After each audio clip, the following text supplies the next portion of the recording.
I am Amilda Horne. I am physician board certified in adult and geriatric psychiatry. And I learned about telemental health, or telepsychiatry as it was called then, in September of 2007, and was fascinated with it. So disclosures. Siemens Stock. This was historically a wonderful hearing aids manufacturer, and this is my chance to tell you untreated hearing loss is a treatable dementia risk, as reviews by very bright people in 2017. And that I have written a sleep psychiatry grant, although it got stalled for bureaucratic reasons. Disclaimer. The opinions and ideas expressed are only the opinion of this presenter and do not represent the position of any past employer. I became interested in telemental health because I was born and raised in a small town that required a 6-hour round trip to see medical specialists. Also in this small town were my maternal grandparents and great aunt, and they were definitely characters. Therefore, I understood all the wealth that older folks have in their life experience. I went into doctoring. I went toward pre-med courses after graduating with an English literature degree because my mother had breast cancer, and she ended up asking me to talk with her MD Anderson breast cancer specialist, an MD PhD, about one aspect of her treatment. And that woman was an excellent mentor and started me on my way. When I finished my training, I worked at, and where I finished at Duke in geriatric psychiatry fellowship.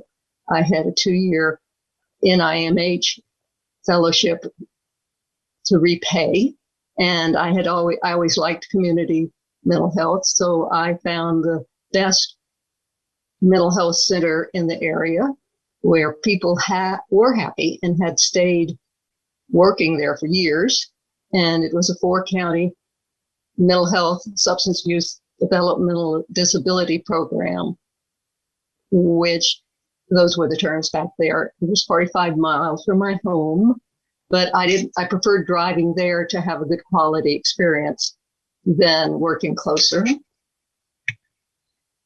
The possibilities with telemental health for enhanced quality of care are what excites me about it, especially for rural patients or others who can't easily go to the doctor. And as I say, this started in September of 2007 when I heard the chairman of psychiatry at Eastern Carolina University say that there were studies showing that rural patients preferred to see a psychiatrist from an office in their primary care doctor's office rather than go to the psychiatrist's office. And I was sort of laughed about that because I imagined we had some kind of bad reputation in the rural areas, and I know there are lots of different opinions about psychiatrists. Years later, someone pointed out there's also the factor that in a small town, the psychiatrist and mental health office will be known and everyone will know your car, so anonymity is a problem. I decided as soon as I heard there was a position open in a large multi-state system for a telemental health champion, I was happy to do that starting in December. No one else wanted the position. There are lots of folks who were very happy and very, very busy doing what they had to do, just seeing the patients in their offices. And I had half or more of my work just seeing patients in an office, but was able to explore the development of mental health. telemental health, and I had the idea that I was getting a good deal because I was handing over the administrative side of the problem of how do you do telepsychiatry to this big institution, and I would just do the clinical part. And that is sort of one of those bumps that you learn about, that yes, it's theirs to do, and it's sometimes slower than I would like it.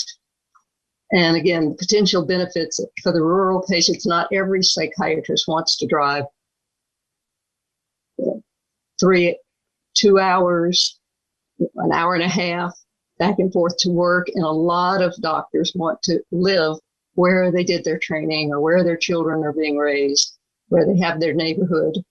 So I think the rural patients deserve great care, just like everyone does. And of course, geriatric patients can't always get to the doctor, and their families can't always get off of work. And we know patients in the inner city have transportation issues. So we have all learned from COVID what the possibilities are.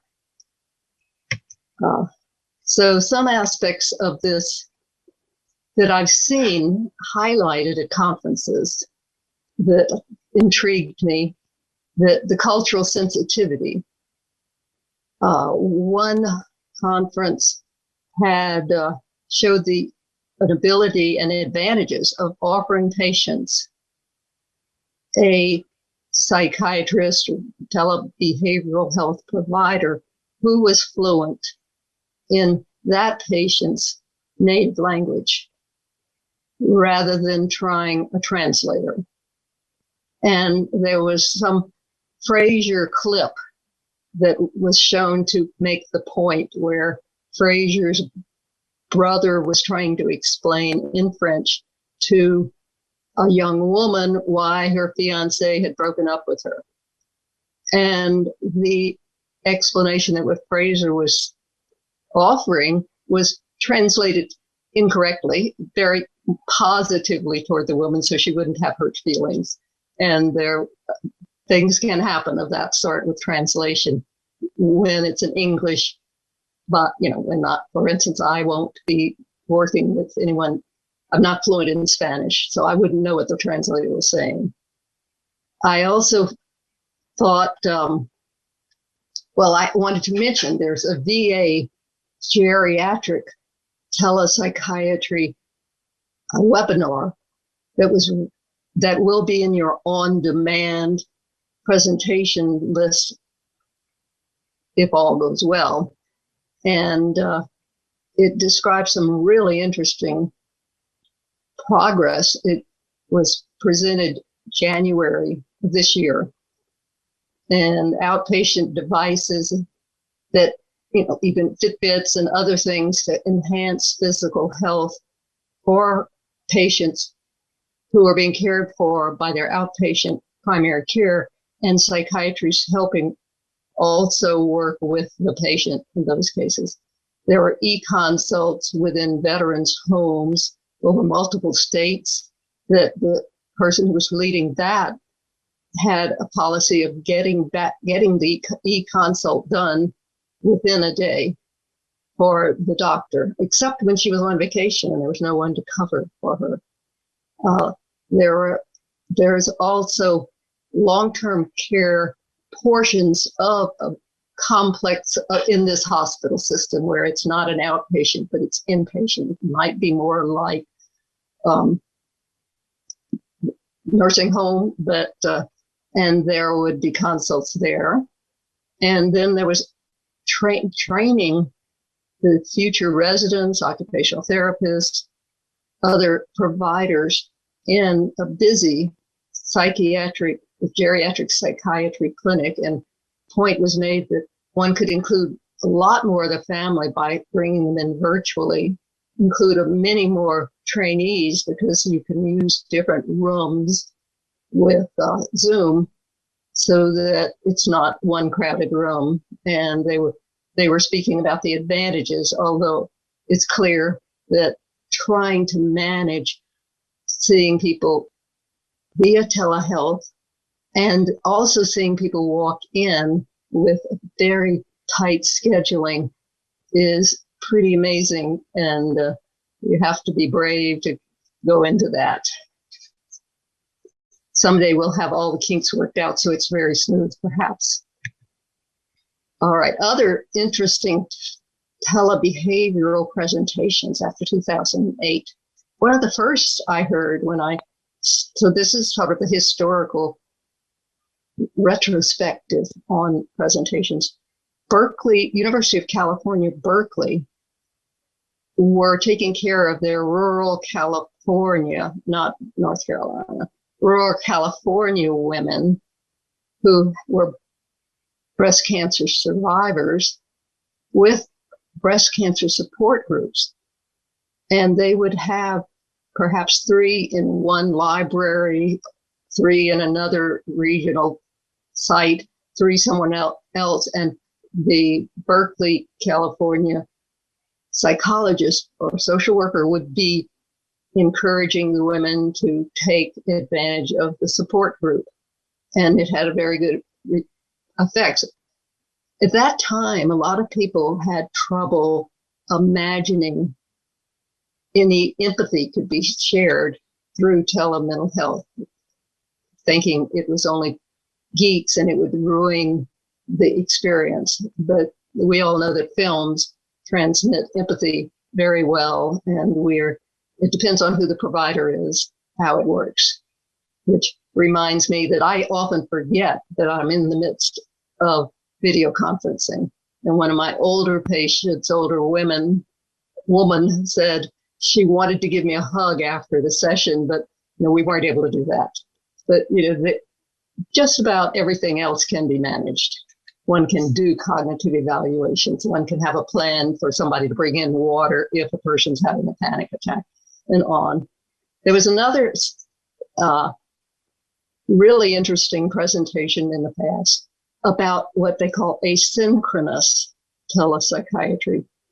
Now, this may be common knowledge now, but the idea, again, for instance, based on the idea that when you're somewhat of an expert, at a glance, or you hear a little bit of a story and you have a good idea what's going on. And it comes from, I think, one of the business books called Blink. There are areas where one's immediate fast thought isn't correct. And that can be in areas of age that impact where age or ageism is impacting decision-making. And there's research that racism impacts decision-making, that sort. But if one watches out for those areas, one can do really well with information that's gleaned by someone else. So the researcher from California University had a native Spanish-speaking surgeon go in with a list of questions to ask the workers at one of the farms, migrant workers.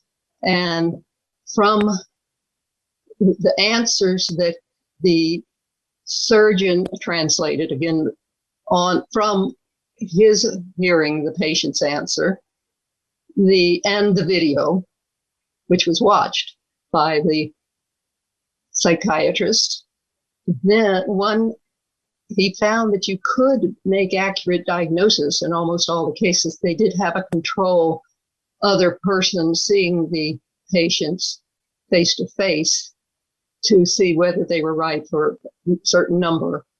And very few needed to be brought in for to see the psychiatrist face to face, so to have a face to face synchronous telepsychiatry visit. So it's quite intriguing. This asynchronous telehealth is used in radiology, probably used in eye appointments, but this use in psychiatry may be very helpful for people. Let's see. So some of the other telehealth or telebehavioral health adventures and possibilities. In the Hawaiian Islands, PTSD anger management groups were held across oceans and were proven to be non-inferior to groups in the same face-to-face groups. There are lots of smoking cessation groups. Though smoking cessation is sort of psychoeducational to a large degree, but there is support. And in the PTSD anger management groups are also somewhat psychoeducational. So it's not intense interpersonal affect, yet one does have to manage the anger, and they were able to do that. Substance use groups I've heard about when there was an inpatient unit that didn't have a substance abuse counselor available for a certain period of time, perhaps between providers, they were able to, these inpatients, video conferenced to attend an outpatient 12-step group. So you can expand the provider availability. I know that chaplains in the large hospital system where I was working were offering training in pastoral counseling to the military base chaplains far away who had no training resources, could not travel to get this education. And that was another group experience and one-on-one experience. And there's virtual mindfulness meditation. One I know about is into the 4th grade bilingual gifted class who were mostly at home, who were students in Salt Lake City. And this is another disclosure. That was actually my youngest son who had learned about mindfulness meditation and arranged that with the woman who could instruct as a little trial. Those of you in schools probably know a lot more about what is offered in different school systems.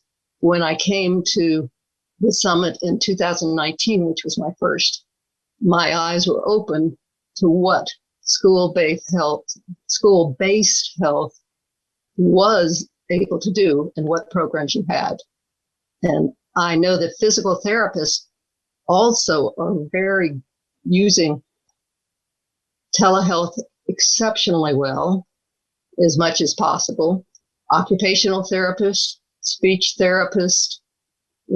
It's wonderful when follow-up can be offered so people don't have to travel long distances, interrupt either their life or their family or driver's life to get them to an appointment and then back home. And the physical therapists, rehab and professionals initially were very pleased to see how things worked at the home, and they felt they could do a better job with planning what was needed by having a look at the home. And this all may be old news to y'all. These were some of these things I was hearing about back in 2008, 2009, so forth.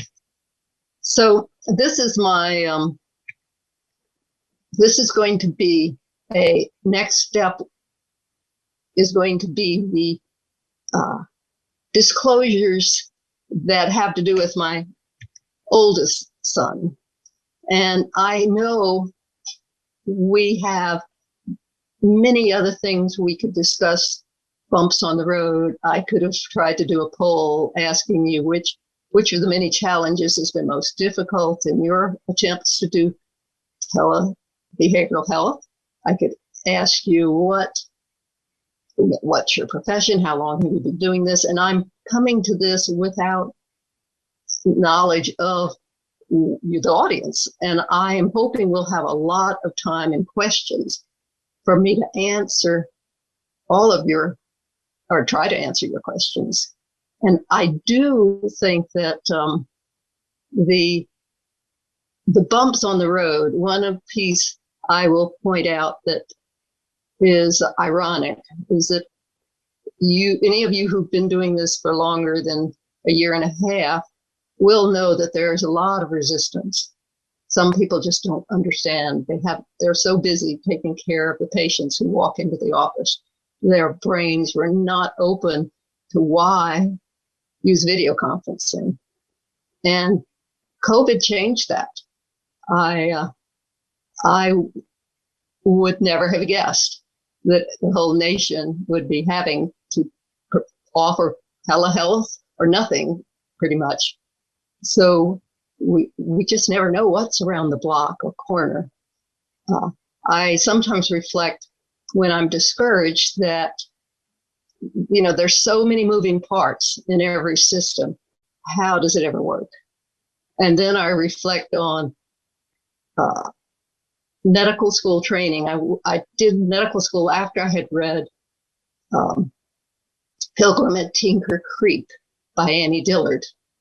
She was so fascinated by nature, and I was able to see that and celebrate the connections, the complexity of the interactions in our bodies, for instance. So if the human bodies can manage most of the time with all these moving parts we have, other programs do too. Have that, they can. And I do remember in 2019 at my first conference, first summit with this organization, the motivational speaker, whose name I was reaching for and couldn't find in my records, how he gave us all some hope by pointing out all the little streams and creeks in one section of the country that just did their little piece and slowly ran toward the Mississippi River. That we just do the best we can with, the 7 habits of highly effective individuals, or whatever the title is. Where is your area of influence? What can you do to make things better around you at this time, sort of in this moment, and do that. So I also have read Mark Twain's Life on the Mississippi before I went into this big system. And that book is about Mark Twain as a young man learning how to pilot one of the boats going up and down the river. It may have been a paddle boat, steamboat. And he talked about the expertise. The pilot had to be able to guess where the sandbars were, because they would just move from one trip to another. And I found myself thinking, in large systems, the sandbars move. And sometimes 2 people who are ordinarily totally reliable and who ought to know an answer, such as how many parking places are there for people coming from a different clinic that's a mile and a half away. The head excellent administrator of the office of the department gave one answer, and the parking superintendent gave a different answer. So things were, changing so often that no one knows where the sandbar is or what the answer is. And it's somewhat shocking when you're approaching that for the first time. Okay. So I moved to this slide. This is my elder son is working with a group called FAHE, F-A-H-E, which means nothing. It was just chosen as the name of the group. And I will give you more information about that. But his coverage area, the states in which he's working, overlap at least 3 states: Kentucky, Virginia, West Virginia, with the matrix coverage area, as I recall. And so he was working on building the addiction recovery infrastructure in Central Appalachia. They're fighting this opioid epidemic by using their deep roots in the region, their ability to connect outside investment to boots on the ground leaders across Appalachia. So this is the discussion. FAHE is a regional network of 50 plus organizations throughout Appalachia making our communities and economies work and pushing back against the economic stagnation and accompanying reduction in health outcomes in our region. Creative problem solving. This son liked that game, Civilization, when he was a youngster, which I could not imagine enjoying, trying to figure out the water systems and every system in a city and civilization. But that was amusing to him, and he has had a lot. He and my daughter were given a wonderful junior and senior year at North Carolina School of Science and Mathematics. I think I've got it the name quite a little bit off, because the other three of them also went to early years of high school, North Carolina School of the Arts, a little magnet, but no, our Durham School of the Arts. But the North Carolina education system does a really nice thing for juniors and seniors from across the state, bringing them in. And he has had training, the son had training that included going to Peru in understanding international financial issues as a Fulbright, and he got a UNC law degree, and he tried a solar energy job, and he had his clerkship, and it ultimately ended up liking the challenge of addressing poverty creatively in Appalachia. So, and there's some wonderful people working with him whom I have met. So he's with this group, and he's talking about the systemic poverty in all of Appalachia, almost 20% in central Appalachia, with areas in eastern Kentucky as high as 26%. And this was written in 2020 versus 12.3% for the nation. So they're working and are showing how local leaders and the right investments can and do turn the tide.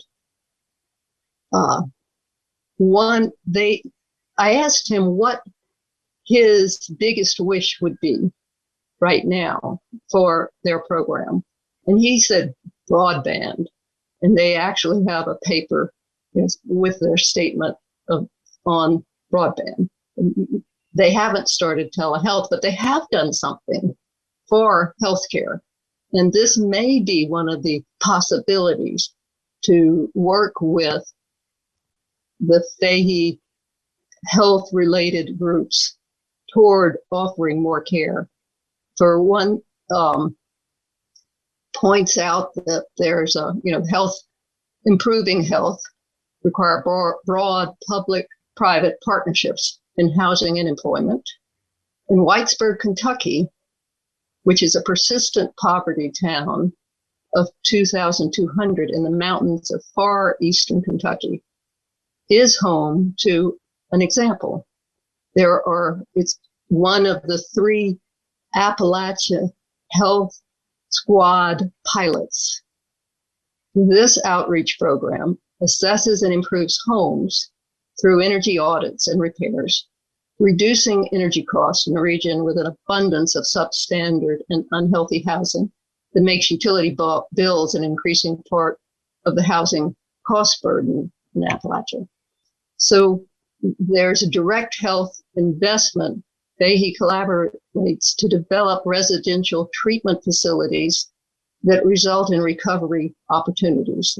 Specifically, Fahey facilitated collaborations that result in the creation of 1,800 units of residential treatment facilities by bringing $50 million in loans, equity investments, and subsidy to the operations and development that together demonstrate annual savings to the state in excess of $20 million annually, and a reduction in recidivism rates. So it's quite amazing how they're working with this. In addition, the local leader of Fahey Network member homes, H.O.M.E.S, in Whitesburg, who's named Seth Long, is deeply embedded in his community as a leader and participant in activities of other community health and economic development organizations, including a local farmers market, including learning how to get maple syrup profitable production in the area, where Homes has helped construct facilities for the farmers market and for residents to enjoy music in an outdoor setting. This is the source of these quotes are from Transforming Persistent Poverty in America, How Community Development Financial Institutions Drive Economic Opportunity. So that would be some of what I hope for telehealth to offer, telebehavioral health and general telehealth. There are endless possibilities. When I was teaching residents from Duke Medical School, psychiatry residents, I gave them an elective to learn about telehealth. And the first student who took an elective, I think it was a 2013, took a year worth of mental health. And she was based in Durham, and I was based in Morehead City. And the patients were with me. And it's a bit complicated, but we worked out that she got credit for this elective. And it turned out she was heading toward forensics as her goal. And she thought she was going to be going to a forensic fellowship in Rochester, New York, and was excited about that when her husband, who had a remote working job based out of the Bay Area of California, found a forensic job based in the Bay Area where she could do mental health to the prisoners in some of the facilities. And this was her dream job. She didn't have to go through the fellowship. She had the training. So we do need to train the next generation. And again, I bet that's fairly obvious to most people. Another resident who was interested in a geriatric psychiatry elective in telepsychiatry had mentioned at a Duke gathering at probably the American Association of Geriatric Psychiatrists in New Orleans in about 2016 that she needed 3 months of elective to finish her training. She had somehow gotten slightly off, and she had talked to the geriatric psychiatry chair, but there was a transition. The old chair was leaving, and the new chair for the fellowship hadn't quite stepped in, and neither felt they could offer her an elective. And I said, I bet I can do this. And with the help of a wonderful physician who's now very high up in the facility where I was working, but at that time he was in something called Access Clinic. He was her supervisor at that site using computers there, and I was the supervisor in Morehead City, and she saw the patients at their home. She piloted the care, what was called, care to the patient's home for our facility with working, and older patients are remarkably open, some, to telepsychiatry. One fellow was just amazing pioneer. He liked gadgets. When I take care of him at his home, it happened that I could see his screen. And he had a huge screen, like a teacher's chalkboard, as his part of his computer setup. And he truly enjoyed joining the trailblazers to develop this. And another retired man, some of the people have really good technology skills in their 50s, 60s. The geriatric psychiatry used to sometimes say 55 or older, 50 or over. It's, there's a young old and the old, but we might be underestimating folks who are older if we think they can't do this. So she was able to get her 3 months and carry on toward her geriatric fellowship, which I think was in New York City, and is doing well. So these are, there's of course a lot more that I could say about bumps on the road, and I bet those bumps have changed with COVID. I have not been practicing since the end of 2019. I put myself on a self-supported sabbatical after retiring from the system where I had been working. I may choose to go back to work, but I haven't quite decided yet. And there's, the world is bright with possibilities. And there are ways around most of the bumps, sort of like water again, the image of, going around the rocks. The water's pretty, there are ways with patience and doing what we can at the moment that things work out. So I will stop here and ask for questions about more specific problems or concerns. Because I think a lot of you may already have a good feeling for emergency planning and who can do telepsychiatry and who might not be so good a candidate. I'll mention one clear example of what not to do as far as trying to manage 3 people with telepsychiatry when one is a cognitively impaired, very depressed patient who may need ECT, and one family member is supportive of doing whatever will help that patient, and the other family member is outraged that ECT would be considered, and trying to keep that conversation workable in that with me far away.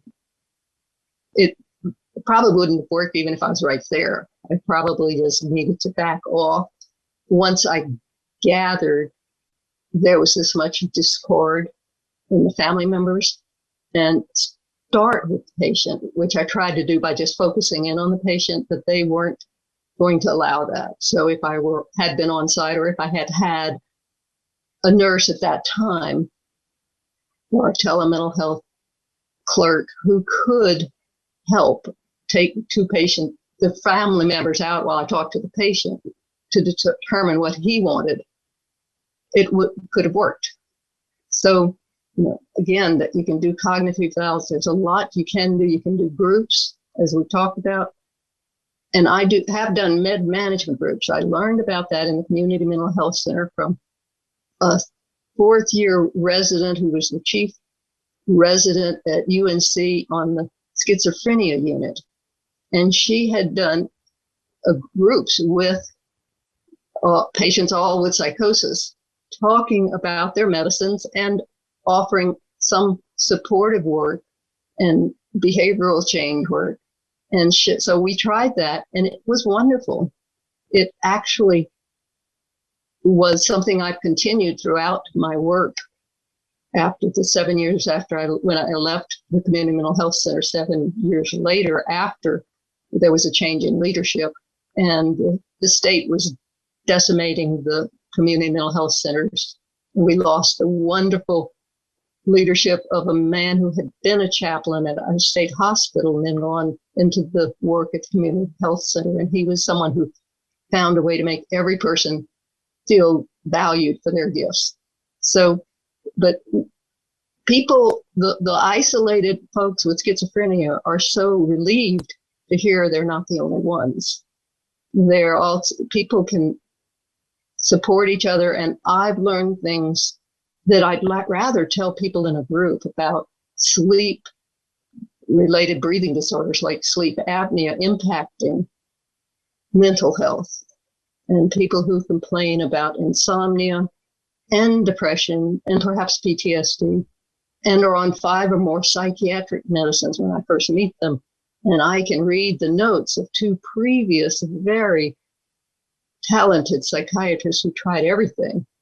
The story was that we're not hitting the right angle on this. And reading, I found there was some literature suggesting preliminary findings that 9 out of 10 patients, outpatients, and general public domain with PTSD have comorbid sleep-related breathing disorders. And if you treat the sleep-related breathing disorders, you get improvements in the PTSD. And I started referring people for sleep studies. And the hospital questioned why I was doing this and asked me to run a review of the first X number of patients. So the first 16, half of the first 32, there was, of the reports that we got back, because some people were going in the community, we didn't have all reports, but those who had reports, 80% did have sleep disordered breathing. And people could encourage each other to use the treatment. And the sleep clinic was very good at working with people to use their treatment. And people got a lot better. And I've actually seen a handful of patients with narcolepsy. I had not seen anybody ever before. And it presented as anxiety, irritability. They also had PTSD, depression, insomnia. And they were, getting them treated. It's a much easier if you're going after the right or the best approach. And sometimes that isn't psychiatric medicines. So there's so much more to be said, but I will look forward to answering questions. Thank you.